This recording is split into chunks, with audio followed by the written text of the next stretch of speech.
दोस्तों, इस चैनल को सब्सक्राइब करने के बाद इस नोटिफिकेशन बेल को दबाकर आप ऑल नोटिफिकेशन भी ऑन कर दें ताकि आपको मेरी नई वीडियो की जानकारी सबसे पहले मिल सके।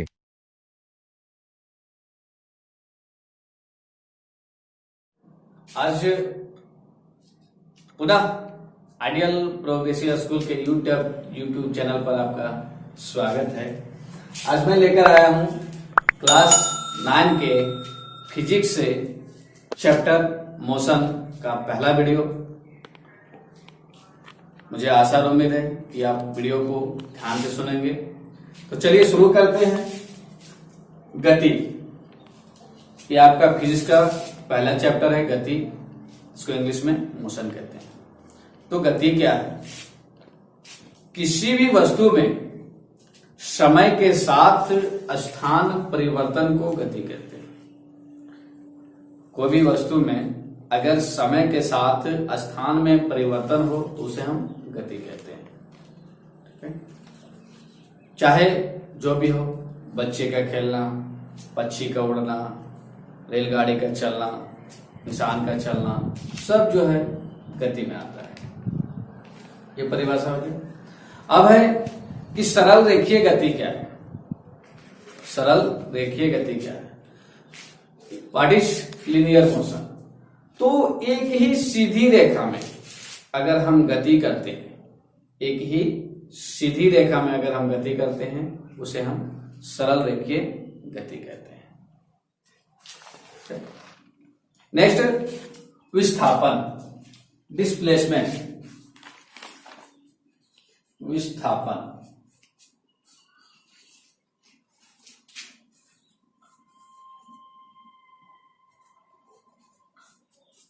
What is displacement? तो किसी वस्तु का प्रारंभिक स्थिति और अंतिम स्थिति के बीच न्यूनतम अंतर को विस्थापन कहते हैं। मान लेते हैं कि कोई वस्तु यहां से चलना शुरू करता है, ये इसका प्रारंभिक स्थिति है, और यहां तक पहुंच जाता है, ये इसके अंतिम स्थिति है। तो ये दोनों के बीच के अंतर को हम विस्थापन कहते हैं। या इसको कह सकते हैं एक तरह से कि कितनी दूरी तय किया। और इस विस्थापन को जो हम मापते हैं, किस रूप में मापते हैं? इसका एसआई मात्रक क्या है? तो विस्थापन का एसआई मात्रक जो है वो मीटर। क्या है? मीटर। ये डिस्प्लेसमेंट। अब है कि गति जो है, एक समान गति और असमान गति में क्या अंतर है? कब हम कहेंगे कि यह जो है यूनिफॉर्म मोशन है और यह जो है नॉन यूनिफॉर्म मोशन है। तो किसी वस्तु द्वारा निश्चित समय में निश्चित दूरी तय करे, उसे हम एक समान गति कहते हैं। जैसे घड़ी में समय का बताना या घड़ी का चलना, हम देखते हैं, आप देखते हैं कि मिनट की सुई जो है हमेशा 60 बार में एक चक्कर लगा लेती है। ऐसा नहीं है कि एक चक्कर वो कभी 59 मिनट में लगाता है या कभी 61 में, नहीं, वो 60 मिनट में ही लगाता है। तो इस प्रकार की गति को हम क्या कहेंगे? यूनिफॉर्म मोशन, एक समान गति। सेकंड है या समान गति। तो जस्ट अपोजिट, कि किसी वस्तु द्वारा निश्चित समय में अनिश्चित दूरी तय करे, उसे हम या समान गति कहते हैं। इसमें बच्चों का खेलना, गाड़ी का चलना इत्यादि। अब है व्हाट इज चाल? चाल क्या है?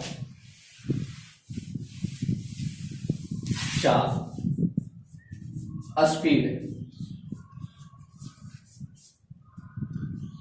तो किसी वस्तु द्वारा इकाई समय में तय की गई दूरी को चाल कहते हैं। इसको आप लिख भी सकते हैं, किसी वस्तु द्वारा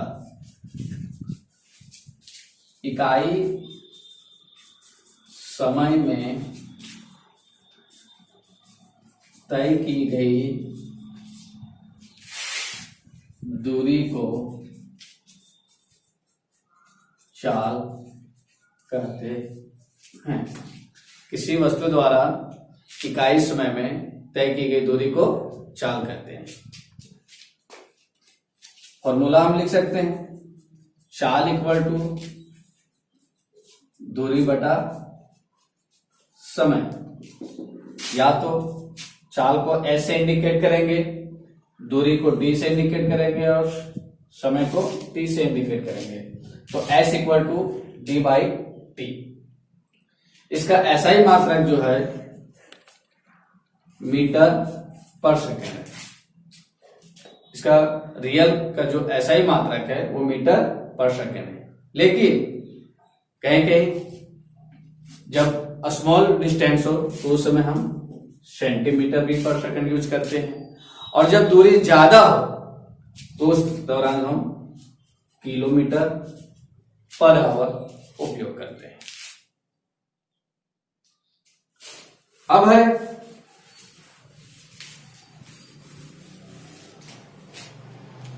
औसत चाल। तो औसत चाल क्या है?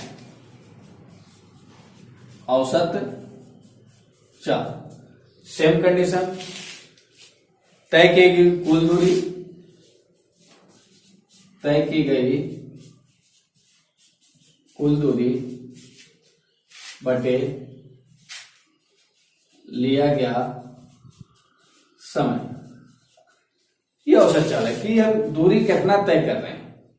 टोटल दूरी को तय कर लेंगे और लिया गया समय।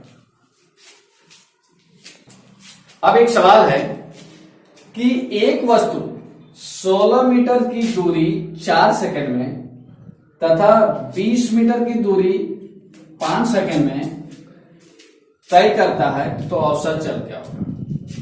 वस्तु एक ही है, एक बार जो है 16 मीटर की दूरी 4 सेकंड में तय करता है और दूसरी बार 20 मीटर की दूरी 5 सेकंड में तय करता है। तो टोटल औसत चाल क्या होगा? तो देखिए, सबसे पहले कि कुल दूरी क्या हो जाएगा। कुल दूरी एक बार कितना है 16 मीटर, तो 16 प्लस दूसरी बार कितना है 20 मीटर, ये कितना हो गया 36 मीटर। अब देखिए कुल समय क्या है, S इक्वल टू 16 मीटर की दूरी 4 सेकंड में करता है और 20 मीटर की दूरी 5 सेकंड में करता है, तो टोटल 9 सेकंड हो गया।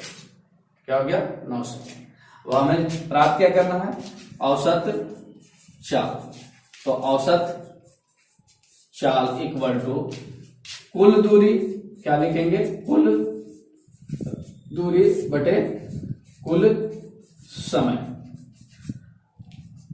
कुल दूरी कितना है 36 मीटर और समय कितना है 9 सेकेंड। इसको डिवाइड कर देंगे, हो गया 4। कितना हो गया 4। अब देखिए इसका SI यूनिट कैसे लिखेंगे, चूंकि दूरी का SI यूनिट मीटर और समय का समय, तो बटा दे देंगे और S पर समय, तो इसको क्या पढ़ेंगे मीटर पर सेकेंड। मीटर पर सेकेंड। तो उस वस्तु का जो औसत चाल कितना हो गया 4 मीटर पर सेकेंड। ठीक है। Next velocity. तो चाल जो है इकाई समय में तय की दूरी को चाल कहते हैं।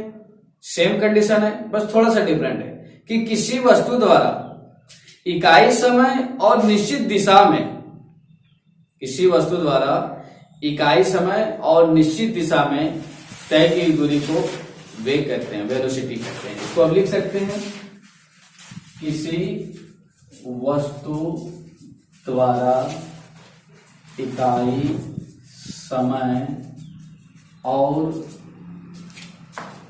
निश्चित दिशा में तय की गई दूरी को वेग कहते हैं। किसी वस्तु द्वारा इकाई समय और निश्चित दिशा में तय की हुई दूरी को वेग कहते हैं। सेम कंडीशन कि औसत वेग क्या हो जाएगा, औसत वेग। तो औसत वेग के लिए प्रारंभिक वेग कहां से हम शुरू किए प्लस अंतिम वेग, अंतिम वेग बटे 2। Average velocity, what is average velocity? तो average velocity equal to initial velocity plus final velocity by 2। ठीक है, इसको हम इंडिकेट करेंगे v इक्वल टू प्रारंभिक वेग को u से इंडिकेट करेंगे और अंतिम वेग को v से बाय 2। प्रारंभिक वेग प्लस अंतिम वेग। इसका भी ऐसा ही मात्रक जो है सेम चाल के जैसा मीटर पर सेकेंड होता है और किलोमीटर पर आवर भी इसका उपयोग करते हैं। ठीक है, नेक्स्ट टॉपिक है कि व्हाट इज त्वरण, एक्सेलरेशन क्या है? तो वेग में परिवर्तन की दर, वेग में परिवर्तन की दर को त्वरण कहते हैं। वेग में जब परिवर्तन हो जाए तो उस दर को हम क्या कहेंगे, त्वरण कहेंगे। तो त्वरण का शॉर्ट फॉर्म क्या लिखेंगे, त्वरण इक्वल टू वेग में परिवर्तन बटे समय। इसका सूत्र हो जाएगा, या तो त्वरण को हम ए से इंडिकेट करेंगे, स्मॉल ए से। इसके बाद वेग में परिवर्तन, तो वेग में परिवर्तन कब होगा? तो वेग में परिवर्तन होगा जब हम अंतिम वेग में प्रारंभिक वेग को घटाएंगे, अंतिम वेग में प्रारंभिक वेग को घटाएंगे। तो अंतिम वेग को v से इंडिकेट करेंगे और प्रारंभिक वेग को u से और नीचे समय को t से।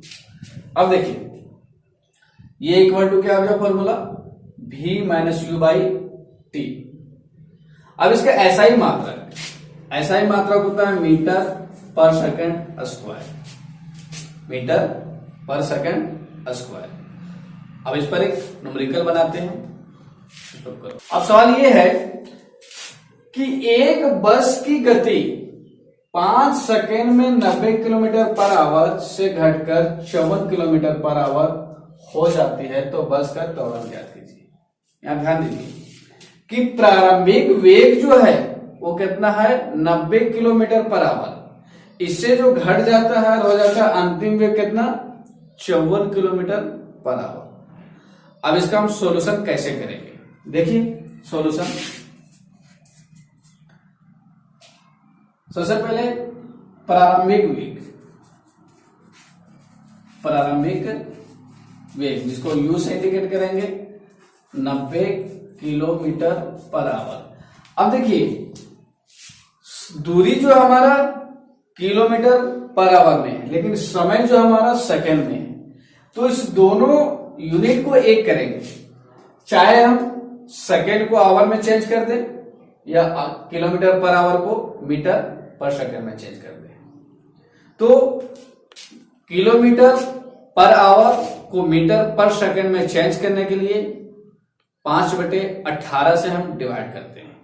कितना से, 5/18।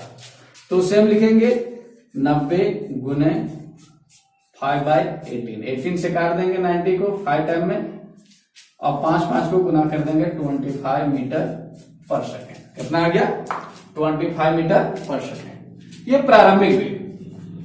नेक्स्ट है अंतिम वेग। अंतिम वेग जिसको हम v से इंडिकेट करेंगे, अंतिम वेग कितना है, 54 kilometre per hour. Same condition, इसको भी चेंज कर देंगे, 54 गुने 5/18। 18 से 54 को काट देंगे 3 बार में, कितना हो गया, 15 मीटर पर सेकेंड।